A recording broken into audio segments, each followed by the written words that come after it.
We're in tier 2 here of coronavirus restrictions, although right on the edge of tier 3. And I know a number of you live in the tier 3 areas, and to what extent we come and go is a difficult one for everyone here. All the more important then that we try to be careful, do what we're supposed to do, not take risks or try and get around things, so that eventually we begin to get that all-important R number down, and with it infection, disease and death.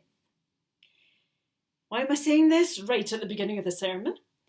Well, of course, because it is important, and we do have real hopes that if we manage to get the virus level down again, we can live a bit more freely from the harsh restrictions we're under at the moment.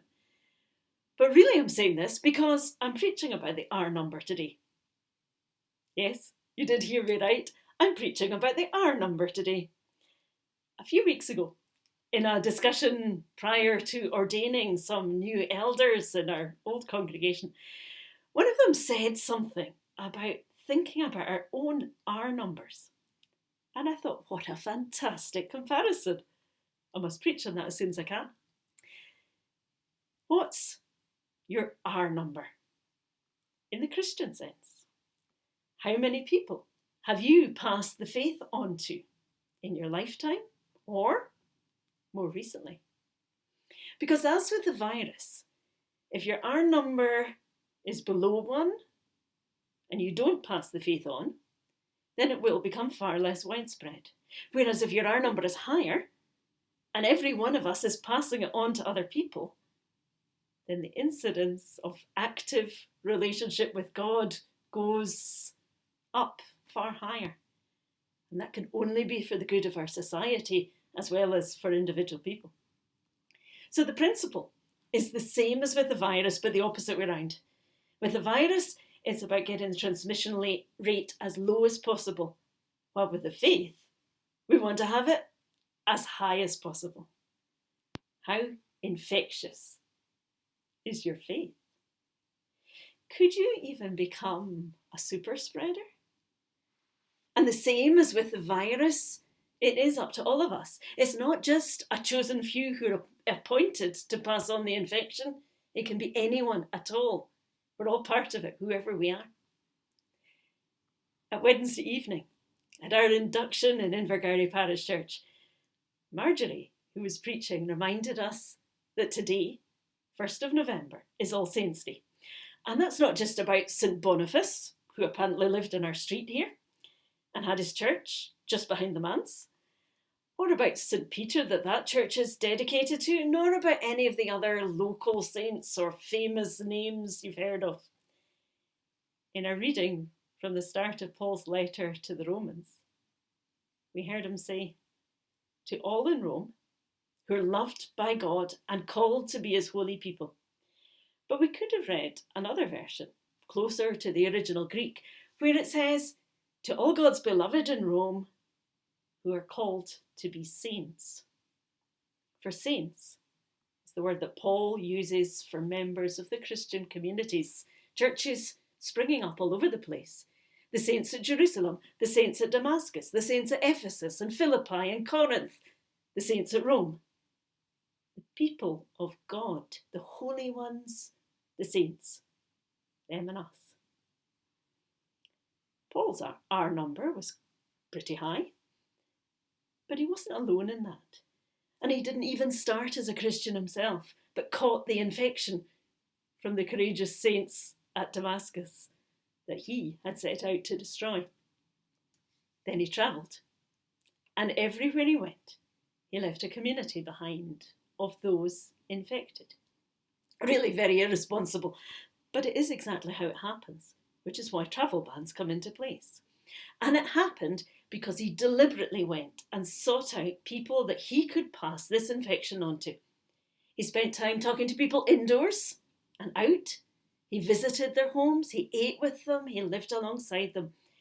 He wanted them to know Jesus and to discover the difference that could make in their lives.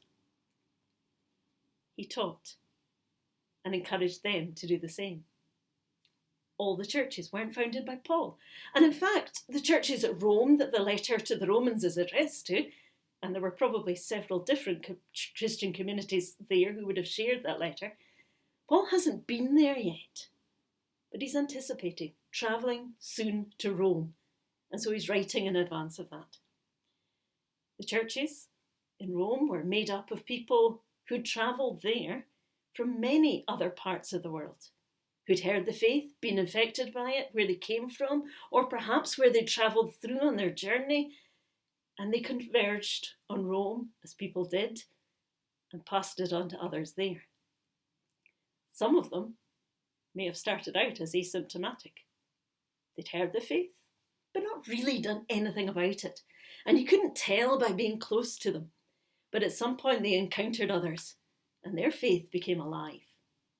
And they too began to share. Because if you're infected by Jesus, you can't really help but share it. In the way you live, in the way you speak with people. You might keep your R number quite low. Try and keep it as much as possible to yourself as a pretty private thing. Or you can spread it around and have an effect. Saints at Rome. Rome was something of a super spreader city. A melting point where people came together and then travelled on elsewhere, spreading the infectious faith as they went. But they were just ordinary people, all sorts of them, a huge mix of backgrounds, skills, nationalities, who became saints because they were loved by God and called to be God's people where they were. The saints of Rome, the saints of Jerusalem, the saints, of course, of Invergowrie. Those long ago who first brought the Christian faith north of the Tay. And those still living, sharing, worshipping, sisters and brothers of Christ in this place. What's my R number? Question for each of us to reflect on. Are you more or less asymptomatic? Or does the life you lead infect others? As with the coronavirus, inevitably, if our R number's higher, then the level of faith in this community will increase. And if we let it go below 1, then it will fade. And that's not just for ministers or particular office bearers, any more than saints or people in stained glass windows. And the window, the centenary window in Invergowrie Church, shows that ripple effect as we all live up to our calling as saints of God, as hands turn into doves, or indeed wild geese that we so love here, as we live our faith, all of us in this community, and share the infection of Jesus. Amen. Let's listen to For All the Saints, and it is for all the saints.